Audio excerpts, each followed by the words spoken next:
Two of the biggest debates in Five Nights at Freddy's history have likely just been solved, with a third also getting solved in the process. The newest FNAF game, Help Wanted 2, just got an update, and while it wasn't an entire DLC or anything like Curse of Dreadbear, and more so just a teaser for the next game, Secret of the Mimic, it gave us some huge lore details that help bridge together and answer the mysteries we've had for the past 5 years, since the release of the very first Help Wanted, and also the biggest lingering question from Security Breach. This video will contain everything you will ever need to know about the Mimic and its identities, so we're not wasting any more time. Subscribe so we possibly hit 250k before the end of the year, turn on notifications, remember this is just a theory, and let's get into it. To catch you up, in the new update the very first thing you can do is head to the Puppet Master level where we first got the puppet memory by typing in the year 1983, but now after completing a riddle you can insert the year 1979, which we first saw in a blink and you'll miss it moment in the Secret of the Mimic trailer. Once you do this, suddenly Glitchtrap will appear once more and hand you a tiger plushie instead, which you can see clearly in the lobby with its blue and green eyes. If you don't know, this is based off Tiger Rock from the Tales from the FNAF books, which I'll explain more in a moment. After this, you can then summon a statue of the Mimic itself inside of his costume from Ruin.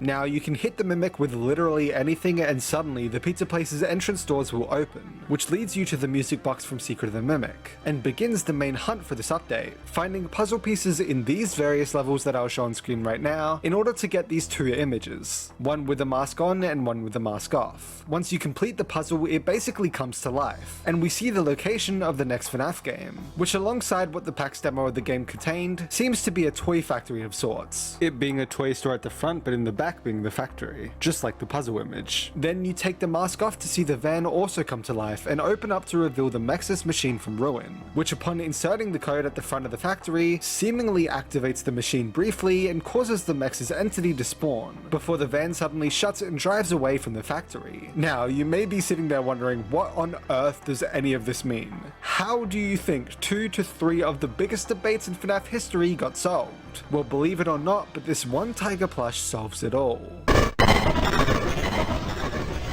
The Tales from the FNAF books began releasing in 2022, and throughout the 8 books we learn about this robot called the Mimic, who was created by a man named Edwin Murray for his son David. David constantly held a plush tiger, and so the Mimic would, well, mimic that, even after David's death. Once this happens, Edwin breaks down the Mimic in his rage and, quote, he could almost feel his murderous thoughts pouring through his muscles and transfusing through the metal into Mimic systems, seemingly hinting that Edwin's rage, agony, infects the Mimic in some way. After this, the Mimic is then left in the factory, and Fazbear Entertainment eventually capture him, creating a line of Mimics to put in the Fazbear locations to watch and recreate show routines easily. However, one day the Mimic sees something that causes him to mimic a human in ways unintended, causing the whole line to be deactivated. Years later, and the original Mimic is then transferred to the pizza place as they begin construction of the Pizzaplex, eventually killing a ton of people before being trapped down there for good. We also learn that its code itself, Mimic 1, is put into the Pizzaplex systems as a whole, from the attractions to the animatronics themselves, and in one of the VR simulations, it appears as Tiger Rock, which seems to be his personal form influenced by the tiger plush from his past. This book series caused a huge split in the fandom and 2 of the biggest debates in FNAF history. Do these books take place in the game timeline? And is the Mimic, likely a subroutine / branch of the Mimic 1 code, actually behind Glitchtrap, spawning a third, and therefore is the Mimic actually behind Burntrap? A lot of the events overlap pretty well, but what if the books are just giving us hints or parallels to the game story instead? What if someone like Henry made the Mimic? What if William Afton is back as Glitchtrap? It's impossible to explain how huge these debates truly were. Entire channels like Game Theory, FNAF, and ID's Fantasy have years worth of completely separate versions of the story compared to channels like mine, Rytoast, or Underscore. So of course everyone's attention was immediately interested when we learned that we were going to get a whole game based on the Mimic's origins. This would solve the debate once and for all. Although in classic FNAF fashion, we got the answer a year earlier. In Dorko's charity stream, he was playing a newer version of 5 Laps at Freddy's, a game which previously revealed that William Afton was indeed the yellow guy in the near impossible to solve Midnight Motorist, and confirmed that for us 100%. This version of the game ended up revealing something huge in that very same level though, an advertisement for Hug, a robotic vacuum unit made by Murray Co. This is huge. Not only is this directly telling us that Edwin Murray is in the game timeline in some way. But in the Mimic story, we learn that Edwin starts off his company making this very unit, to the point that people theorized that Edwin may have made the iconic trash in the game, which this advertisement basically confirms, calling the vacuum Hug now, and therefore it's seemingly the precursor to the larger robotic vacuum Mr. Hugs. This is a huge deal to learn that Edwin and his origins definitely happen in the game timeline, but the surprises didn't stop there. We of course then got the announcement and then eventual drop of the surprise Help Wanted 2 update, immediately showing us the Tiger plush itself from the Mimic's book Origins, that is directly based off Tiger Rock, also pulling from his book Origins. It should not be understated how huge this is. These two things directly tell us that the book Edwin, his book Origins, including his son David with his Tiger plush, and the Mimic's book Origins are all indeed within the game timeline, just like Ruin teased by showing us the Mimic itself. If you weren't ever convinced by all the evidence before, these two things in themselves seem to tell us that the Tales from the Petaplex books are indeed within the game timeline, and what happens there happens here. This is huge. We now know the Mimic story from basically beginning with the books all the way to its current end with Ruin, with, I think, Secret of the Mimic very likely taking place after the Mimic short story itself, once Fazbear Entertainment finally capture it, which they were unable to do successfully within the story, but we learned that by the time of the epilogues they eventually did. In fact, we may even be the one to capture it in that game as well, considering this update also directly shows us the Mexus machine, which is made to capture and trap the Mimic, seemingly already existed in and then was taken from this same toy factory, to be put into the Petaplex for Ruin. Whoa, this entire story seems incredibly clear now. We very likely finally have this huge answer and this mystery solved. In a time where the book's canonicity to the games is the single biggest and most heated debate in the entirety of the FNAF community right now, us getting these clues and direct pulls from said books multiple games in a row without fail should not be seen as a coincidence anymore, nor brushed off so easily. It's why you already have and will continue to see so many start to come around to the idea. I'm personally confused when it's mentioned how maybe it just means the same events happen in both timelines, because at that point you're splitting the timeline into two near identical timelines, which only continue to get even more identical with each new game, and as we continue to be shown how many events do actually overlap and follow the same exact path. That's the main thing here. It's not just this thing from the books is in the games, it's what those specific things actually mean for the story, and how they prove the exact same events occur in both timelines to a T, and therefore it's very likely that it's very simply the same timeline. This isn't like the novel trilogy where Henry is dead before the first game even takes place, or the movie where the crying child stand-in is kidnapped from a camping trip, where it's blatantly clear that these are different timelines. These are timelines that share the exact same order of events, and continue to use each other as blueprints, as if they're expanding the exact same story in the exact same timeline. Since the moment Help Wanted revealed to us Glitchtrap, a virus in the form of a Spring Bonnie costume, the question quickly arose whether William Afton is actually back somehow, or if it's just an artificial intelligence who has learned about William in some way and is trying to replicate him. I have already previously theorized that Glitchtrap is indeed the Mimic for many reasons. If you don't know or understand why I and others would think that, let me quickly catch you up. The first thing we hear from Glitchtrap in Help Wanted is him mimicking Tape Girl's voice to trick the player, which directly mirrors exactly what he does in the Tales epilogues and game specifically Ruin. Not only that, but Hand Unit mentions in this game that the code that they scanned for the virtual experience was code that was able to quote, digitally recreating performances and personalities from the past in an instant. Which just happens to be exactly what the Tales from the Petaplex stories mentioned to be what the Mimic line was for. Quote, not only could a Mimic fit into any costume, it was designed to observe the other routines and then mimic them. These two quotes are practically the exact same, but instead of the word routines, it's performances, and instead of recreate, it's mimic. This in itself proves that the circuit boards used for Help Wanted weren't the actual animatronics, therefore not Scraptrap, and were simply from the Mimic line that Fazbear Entertainment made. This is doubled down if you believe that Molten Freddy contains the souls of the originals, as all of their endoskeletons would be burned down by this point, meaning they can't actually get their circuit boards anymore. It can be assumed that the FNAF 2 endoskeletons were also destroyed, so same for them. The Phantoms are hallucinations, so there's no way they use their circuit boards, and the Fazbear Fright series shows that past the FNAF 6 fire, none of the mechanical parts of Scraptrap even remain anymore, and he's pure flesh, meaning his circuit boards are seemingly unattainable.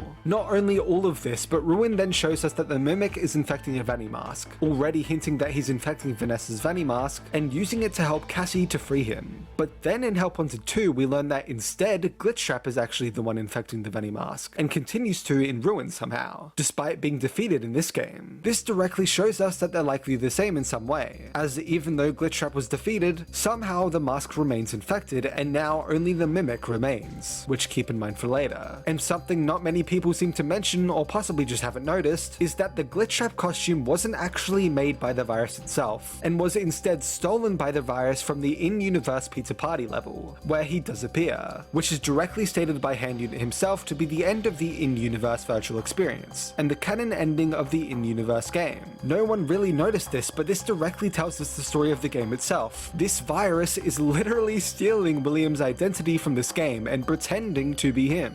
There's a lot more mainly to do with Burntrap, which we'll get into later, but since it was confirmed in FNAF's interview with the Wool Studios lead J-Top that the ending where Glitchtrap is crushed by Vanny is the definitive end of Glitchtrap, it didn't seem like we would even get any more information about this virus, and so the debate would seemingly continue forever. Although, unlike usual FNAF fashion, we actually got the answer, this time a year later. Like I just mentioned, it was confirmed that Glitchtrap is gone for good after this game.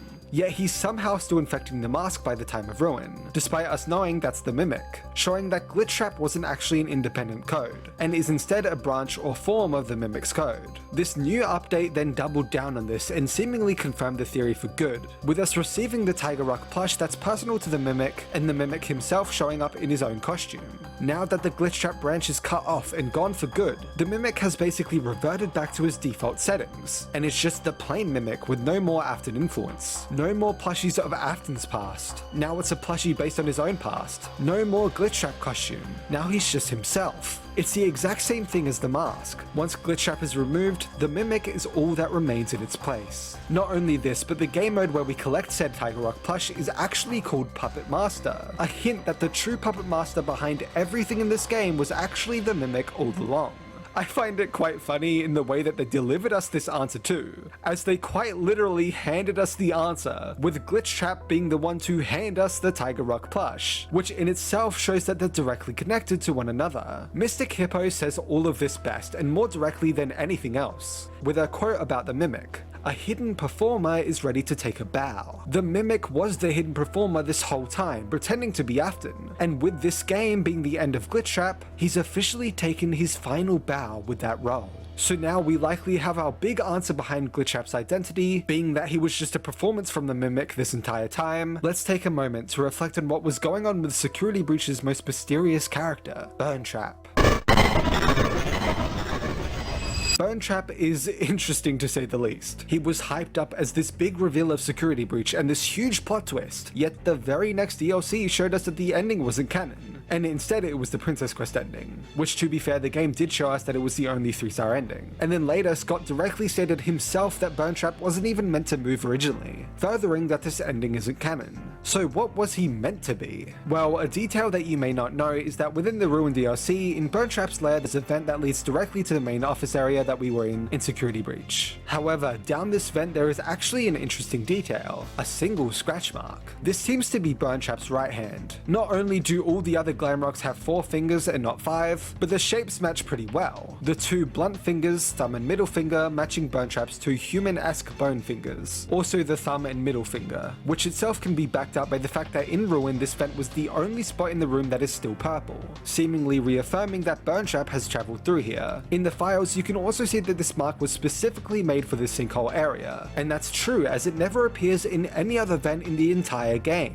But actually, do you want to know the one other place it appears? In the collapsed vent that leads directly to the Mimic. And what is the one arm of the Mimic that doesn't look like Burntrap's? Was seemingly replaced and that was detached again in the main ending? His right. The left hand that hasn't been taken off yet even looks identical to Burntrap's left hand. This scratch mark was not in the base Security Breach. It was made specifically for Ruin. The environmental storytelling in this one room tells us the full story, that sometime after Security Breach, Burntrap, the Mimic, was lured through the underground. Trapped in the room we find him in, and when possibly attempting to escape through the vent, it collapsed, taking his right arm off and leaving him to replace it by the time of Ruin. Not only this, but there's more environmental storytelling in Burntrap's lair, reaffirming this exact same story, with the room originally being entirely purple to the point that this is the main piece of evidence that William was still around. Although in the Ruin DLC, once Glitchtrap is dead, the entire room was changed to orange instead. This environmental storytelling is directly telling us the story of what happened here. The purple influence, Glitchtrap and therefore Burntrap, is now gone, which only leaves orange in its place, the plain mimic. Exactly what I just said happens in Help Wanted 2, with Glitchtrap being removed and leaving the plain mimic in its place. The icing on the cake is that in the Tales epilogues we learned that the mimic, for some odd reason, had what appeared to be bunny ears and looked burnt to the point that the workers even confused it for the guitarist, which would be Bunny with his rabbit ears, making everyone theorize that this was going to show us Burntrap's true origins, which eventually it turned out to be telling us the mimic story instead. Not only all of this, but the Burntrap ending was mirrored multiple times after this, in Ruin with the mimic and the scooper mirroring the ending itself directly, and in Help Wanted 2 with Mimic's hand coming out of the recharge station, reflecting the beginning of the boss battle, both connecting the mimic to Burntrap. So now that we know that the mimic was likely behind Burntrap as well, what was he even meant to be? When talking about Burntrap, Scott mentioned that he wasn't ever actually meant to move, and was meant to just appear in the shadows, basically like the hallucinations in the original FNAF games. At first, I wasn't too sure what to make of this. Why would Burntrap just be creepily hiding around the Pizzaplex throughout the game? Especially if he's the mimic who would be underground at this point. Well, something we learn in the Ruin DLC is that after you put on the Vanny mask and the mask inhibitor is put into you, things can actually appear even with the mask off. Cassie can take the mask off all she wants through the game, but Helpy can and does still appear in her regular vision. Then remember that we also know that prior to Security Breach, Gregory was seemingly taken over by the virus for his GGY persona that we read about in the GGY short story and hear about in the therapy tapes as Patient 46, making Vanessa's therapist get killed, hacking into the Glamrock animatronics, spreading the virus, and more. With Ruin showing us that Gregory had still seen Burntrap in some way despite his entire ending no longer being canon, as shown with his comic page, and the GGY directly telling us about him coming up with a story where a wizard is fighting against a tentacle monster, alluding to this very same comic. I personally think this means Burntrap isn't actually real and was instead an after effect from Gregory's time as GGY, still being haunted by his past and still seeing the rabbit monster appearing in his vision, despite not actually being infected anymore. Instead of seeing Helpy showing up or something else, he was just seeing Burntrap. With those three big debates seemingly being answered for good, what else did the Help Wanted 2 update reveal? First, it now seems very likely that the Scooper ending of Ruin was canon by having his costume from the ending appear in the game, instead of just the plain mimic. Which, while I do think it could just be doubling down on the whole performance thing, I also have to admit that it seems like they're just hinting at it with this. The funny thing is though that it doesn't even change much, considering that no matter which ending is canon, the endings are actually the same either way. Cassie is still stuck underground with a free roaming mimic. Secondly, on the toy store/factory, there's what appears to be imagery of what's been theorized in the community recently, about Fazbear Entertainment starting off with a traveling show, especially with Fredbear being with a blue bunny, before Spring Bunny in 1979. With this and Freddy being the name of an older looking Fazbear attraction, I think this is all showing us that Fazbear Entertainment actually started off with a brown Freddy and a blue bunny in a traveling entertainment show of sorts, eventually turning into the yellow Fredbear and Spring Bunny versions we all know once they started making Springlock suits for fully fledged locations. Thirdly, we see the puzzles advertising this location and the van are copyrighted with MCM, which immediately caught my attention. And considering literally a few days ago we got an advertisement for a product made by Mariko, I think this possibly stands for Mariko Manufacturing, or something similar to that. And speaking of the Mimic's maker, let's talk about the Mimic and specifically his next appearance, Secret of the Mimic. Some believe that the code to Mexus at the front of the toy store/factory could possibly be hinting at the game's release date, translating to April 6, 2025. With a van's license plate possibly hinting at a trailer release date on January 27th. With a first teaser coming out in August, it wouldn't be too much of a stretch for the game to release 8 months after that first teaser, especially considering Help Wanted 2 just did that exact same thing. So despite it seeming like a stretch to me honestly, I could believe it for fun, why not? Either way, that's all for now. Share this to anyone who may be confused of this new era of FNAF, leave any questions you may have in the comments below, I'll try my best to reply to as many as I can. Go watch the biggest FNAF video ever that's a giant resource for the entire community, FNAF the Supreme Guide. Remember to stay respectful in theory debates, and I hope you all enjoyed and have a great day or night. Bye!